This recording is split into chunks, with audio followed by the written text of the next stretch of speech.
গায়ত্রী। আমি আপনাদের কাছে আবার নিয়ে এসেছি সুশ্রুত স্টিচ তার জুয়েলারি। কাপড় দিয়ে মুড়লাম, ব্ল্যাক কালার করলাম, ব্ল্যাক কালারের কাপড় দিয়ে ভেতরে পিস বোর্ড দিয়ে দুপাশে কাপড় দিয়ে মুড়ে দিলাম। তারপরে দুটোকে বোতাম স্টিচ দিয়ে ভালো করে চারিদিকটা বর্ডার দিয়ে আটকালাম।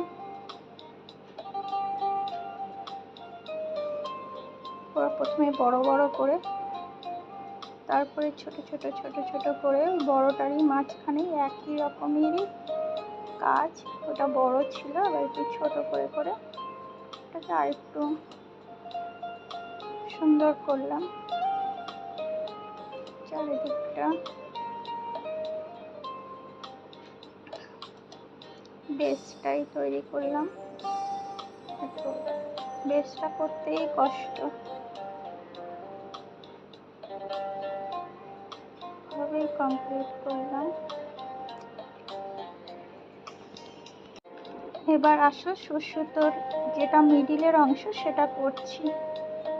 সবটাই আসলে নট স্টিচ যেটা বলে, এটাকে আপনি সূচের মাধ্যমে নিয়ে পেঁচিয়ে পেঁচিয়ে নিতে হবে।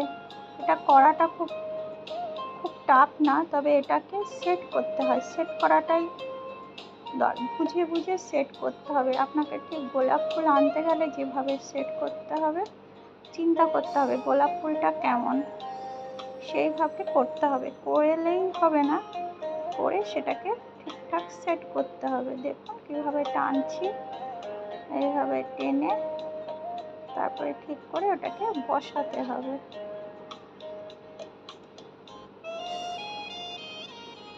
এরপরে এটা বোতাম স্টিচ করছি। এটা যারা দেখি পেঁচিয়ে, এটাও আর এক রকমের পেঁচিয়ে পেঁচিয়ে সূচের মাধ্যমে দিচ্ছি, দিয়ে এটাকে টানা হচ্ছে।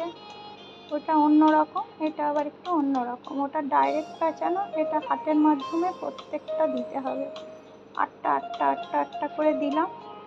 আগে প্রথমে তিনটে ভেতরে দিয়েছিলাম, তিনটে তিনটে করে, এটা আটটা আটটা। ছোট বলে ওটা নট স্টিচ দিয়েছি। আর এটাকে এইভাবে দুটো দেখালাম, একটা দুটো, এইভাবে করে ঠিক সুন্দর করে সেট করতে হলো। এটা একটা ফুল মতন হয়ে গেল। কেমন হয়েছে বলবেন, ভালো লাগলে লাইক শেয়ার করবেন। যারা যারা দেখছেন, শিখছেন, ভালোবাসছেন, সকলকে অসংখ্য ধন্যবাদ। কেমন হয়েছে অবশ্যই বলবেন। রাখছি তাহলে।